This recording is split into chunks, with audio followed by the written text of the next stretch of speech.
আপনারা দেখুন মেট্রো স্টেশনে চাকরিহারা সুমন বিশ্বাসকে পুলিশ কিভাবে ধরে নিয়ে যাচ্ছে। দেখুন মেট্রো স্টেশনের উপরে কোনো কিছু করছে না পুলিশ। দেখুন কি প্ররোচনা দিচ্ছে, দেখুন পুলিশ কেন ধরছে। দেখুন চাকরিহারা সুমন বিশ্বাসকে, যোগ্য চাকরিহারা সুমন বিশ্বাসকে পুলিশ কিভাবে হেনস্থা করছে।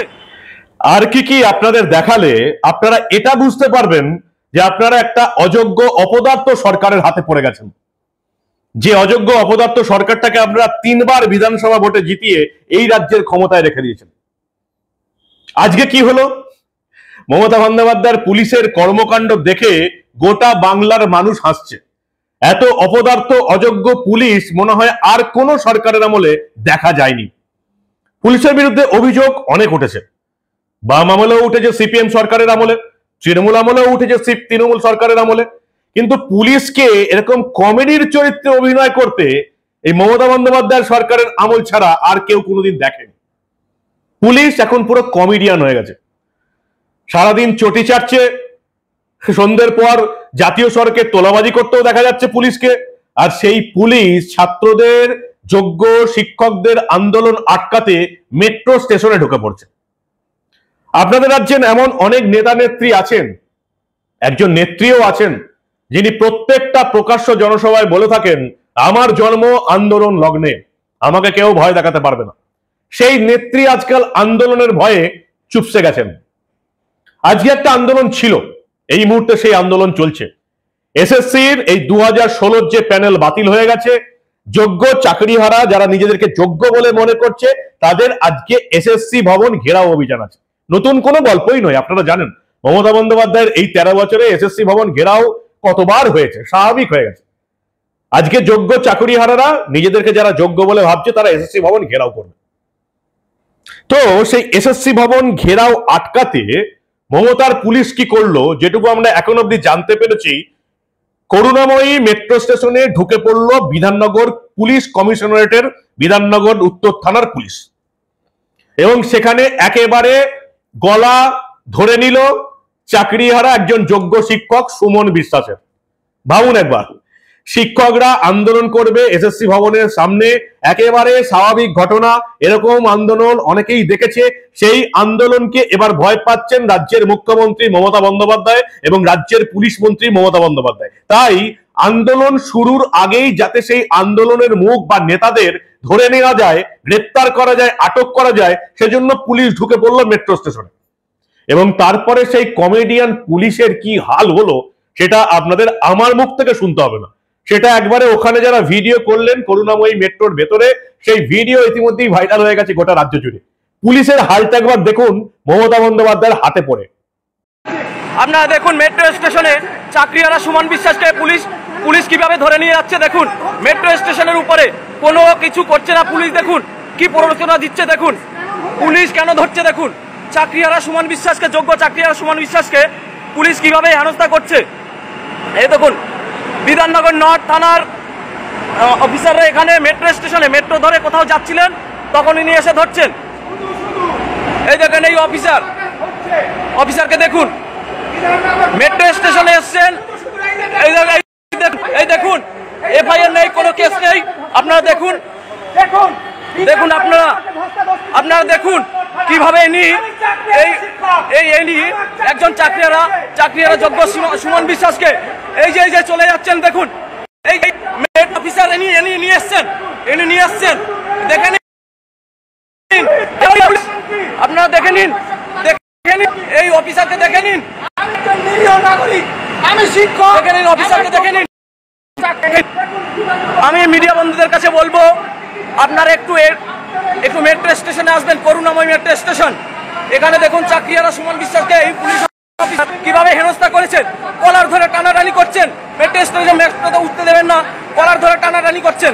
উনি এখন এই অফিসার মনে হচ্ছে কোনো চোরকে ধরছেন, এই দেখুন করুণাময়ী মেট্রো স্টেশন। এখানে স্যার কি জন্য ধরতে এসছেন? স্যার বলুন, স্যার কি জন্য ধরতে এসছেন সুমন বিশ্বাসকে? স্যার উনি চোর না ডাকাত? স্যার কি জন্য ধরতে এসছেন বলুন? হ্যাঁ, তাহলে কলার ধরে টানাটানি করেছেন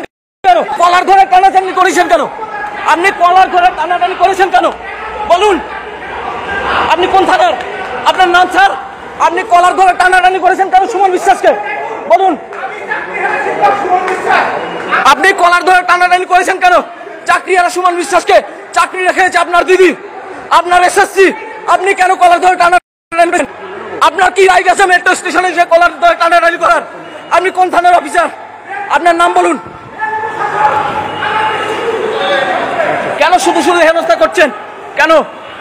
বলুন বলুন। গাড়ি পাঠাচ্ছে, এখন গাড়ি নিয়ে আসতে বলছেন, বলছে গাড়ি পাঠান। এই দেখুন ইনি নিয়ে গেলেন মেট্রো স্টেশন অফিসার, ওই দেখুন ওখানে আরো অফিসাররা দাঁড়িয়ে আছেন, ওই দেখতে পাচ্ছেন। আমি সমস্ত রাজ্যের সমস্ত আদিবাসীদের বলতে চাই, সমস্ত বাসিন্দাদের বলতে চাই, একজন নাগরিককে একজন পুলিশ অফিসার, এই পুলিশ স্যার আপনার নাম? কোন থানার স্যার? কোন থানার স্যার? কোন থানার? এই দেখুন চাকরিয়ারা সুমন বিশ্বাসকে মেট্রো স্টেশনে মেট্রো টিকিট কেটে যাচ্ছিলেন, কি কারণে মেট্রো স্টেশনে এসছেন এই অফিসার? এই দেখুন এই দেখুন এই অফিসাররা এরা এখানে এসছেন, কি অপরাধ করেছে? যোগ্য চাকরি রেখেছে এই রাজ্য সরকার, এসএসসি কি অপরাধ করেছে? আপনার রাজ্যের পুলিশ আপনার এখতিয়ারের মধ্যে কেন ঢুকলো? আমি ভারতবর্ষের রেলের মধ্যে রয়েছি, আমাকে আমার নামে ভাইয়ের আছে, তাহলে আমাকে কিভাবে ধরতে পারে? আপনাদের আমরা তো যাচ্ছিলাম, আমরা তো আপনারা ধরছেন। আপনার সামনে আমার কাছে লাইভ ভিডিও আছে, আমার সামনে স্যার লাইভ ভিডিও আছে, লাইভ ভিডিও আছে স্যার, লাইভ ভিডিও আছে আমার কাছে। জানেন কাকু, অনেক চাকরিরা খেয়েছে, এই সুমন বিশ্বাসের মতো হাজার হাজার যোগ্যদের চাকরি খেয়েছে। সেই অপদার্থ পুলিশ মেট্রো স্টেশনের ভেতরে এসে অ্যারেস্ট করতে এসছেন, কলার ধরে টানতে এসছেন। আবার একজন আরপিএফ সে বলছে কোথায় কলার ধরেছে? আমি ওই আরপিএফ দেখতে পাচ্ছেন, আরপিএফ অফিসার, হ্যাঁ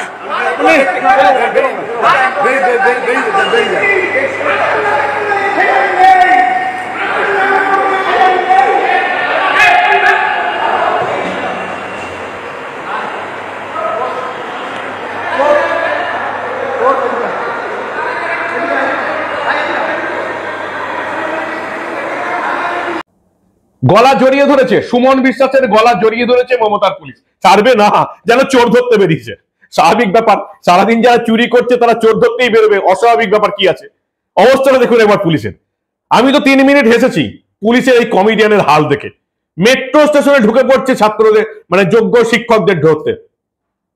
আন্দোলন আটকাতে মমতা বন্দ্যোপাধ্যায়ের কি বেহাল অবস্থা একবার দেখুন। মাঝে মাঝে তিনি বলেন তার নাকি আন্দোলন লগ্নে জন্ম। আন্দোলন লগ্নে যার জন্ম সে নিজে কি করে এত ভয় পায় এটা আমি বুঝতে পারি না। 26,000 শিক্ষক শিক্ষিকা অশিক্ষক কর্মচারীর চাকরি চলে গেছে। কেন চাকরি চলে গেছে? গোটা বাংলার মানুষ জানে, মমতা বন্দ্যোপাধ্যায় রাজ্য সরকার তার এসএসসি তার নেতা মন্ত্রীদের চুরির জন্য। মমতা বন্দ্যোপাধ্যায়ের নেতা মন্ত্রী সরকার চুরি করেছে, তার জন্য 26,000 শিক্ষকের চাকরি চলে গেছে। এই দাগিদের তালিকা বেরিয়েছে, আপনারা জানেন সবাই। প্রথমে 1804 জনের বেরিয়েছিল, আরো 2 জনকে ঢোকানো হয়েছে, 1806 জনের দাগিদের তালিকা তৈরি হয়েছে। সেই দাগিদের মধ্যে আমার মুখ উজ্জ্বল করে বসে আছেন তৃণমূলের দাগিরা।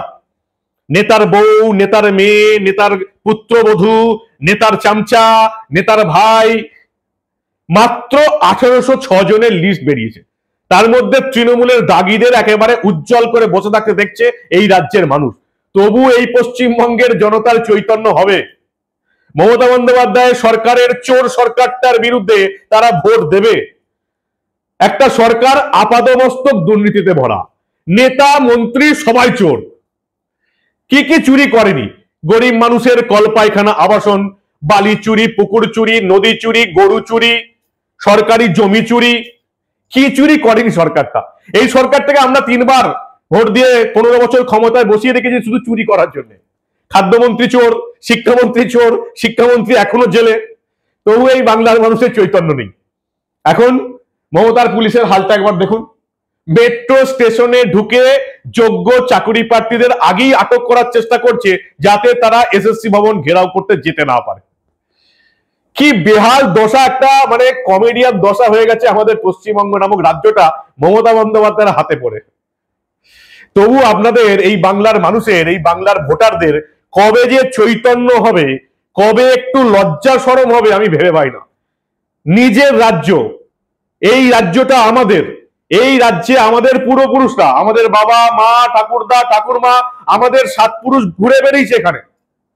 এখন আমরা এই রাজ্যের বাসিন্দা, রাজ্যটা আমাদের, আর আমরা রাজত্ব করতে দিচ্ছি কিছু চোর ছ্যাচোর কমেডিয়ান ছ্যাঁচড়াদের। কোথায় চলে গেছে একবার ভাবুন। 1200 টাকা দুর্গাপুজোর 1 লাখ টাকার অনুদান দিয়ে আমাদের কিনে ফেলা যায়। আমরা চোখ বন্ধ করে এইরকম কমেডি আর এরকম ছ্যাঁচড়াবাজি আমরা দেখতে অভ্যস্ত হয়ে গেছি। কারোর মুখে কোনো প্রতিবাদ নেই। প্রতিবাদহীন শিরদাঁড়াহীন একটা বাঙালি যারা নাকি ইংরেজদের বিরুদ্ধে লড়াই করেছিল। অবস্থাটা একবার ভাবুন। শিক্ষিত সমাজ শিরদাঁড়াহীন হয়ে গেছে, কোনো প্রতিবাদ করে না। কারণ 2011-তে ক্ষমতায় আসার পরেই মমতা বন্দ্যোপাধ্যায় বুঝে গেছেন শিক্ষিত বুদ্ধিজীবীদের আগে কিনে নিতে হবে, ভাতা দিতে হবে, তাদের বিভিন্ন কমিটির মাথায় বসে মাসে কয়েক লাখ টাকা রোজগারের ক্ষমতা করে দিতে হবে। আর বিভিন্ন সংগঠনকে কাজে লাগাতে হবে, পুজোর সংগঠনকে কাজে লাগাতে হবে যারা শুধু তৃণমূল করবে, দুর্গা মায়ের আরাধনা করে যারা কোনোদিন কোনো প্রতিবাদ করে না। কি হাস্যকর অবস্থায় চলে গেছে আমাদের রাজ্যটা। তবু এই বাংলার মানুষ এখনো হ্যাঁ হ্যাঁ আর থ্যাঁ থ্যাঁ করে যাচ্ছে। নিজের রাজ্য, নিজেদের এলাকা তুলে দিয়েছি চোর দুর্নীতিবাজদের হাতে কমেডি করতে। ভাবুন একবার কি অবস্থাটা দাঁড়িয়েছে। পরিবর্তন ছাড়া এই রাজ্যে বাঁচার কোনো রাস্তা নেই। যত তাড়াতাড়ি আপনারা বুঝতে পারবেন তত তাড়াতাড়ি মঙ্গল। 2026-এর বিধানসভা নির্বাচনটা শুধুমাত্র মমতা বন্দ্যোপাধ্যায়ের বিরুদ্ধে ভোট দেবার নির্বাচন হবে। একটাও ভোট মমতাকে নয়। নিজের দেহে যদি মানুষের রক্ত থাকে, সামান্যতম লাজ লজ্জা থাকে, নিজের পূর্বপুরুষদের প্রতি সামান্যতম সম্মান থাকে, তাহলে 2026-এর বিধানসভা নির্বাচনে তৃণমূলকে একটাও ভোট দেবেন না, যদি মনুষ্যত্ব বলে কোনো বোধ আপনাদের কাছে থাকে। এত কিছু দেখানোর পরেও যদি আপনাদের চৈতন্য না হয়, জেগে ঘুমিয়ে থাকা ঘুম না ভাঙে, তাহলে হিন্দু বাঙালিকে এই রাজ্য থেকে, এই রাজ্যে বাঁচিয়ে রাখতে কেউ পারবে না। কি বলবেন আপনারা? এরকম কমেডি শো পুলিশের আগে দেখেছেন? আপনাদের মূল্যবান এবং গুরুত্বপূর্ণ মতামত জানান দা নিউজ বাংলার কমেন্ট সেকশনে। দেখতে থাকুন দা নিউজ বাংলা। পশ্চিমবঙ্গে ঘটে যাওয়া এই ধরনের কমেডি শো, পশ্চিমবঙ্গ পুলিশের কমেডি, বিধাননগর পুলিশ কমিশনারেটের কমেডি, কলকাতা পুলিশের কমেডি চেপে রাখতে দেব না।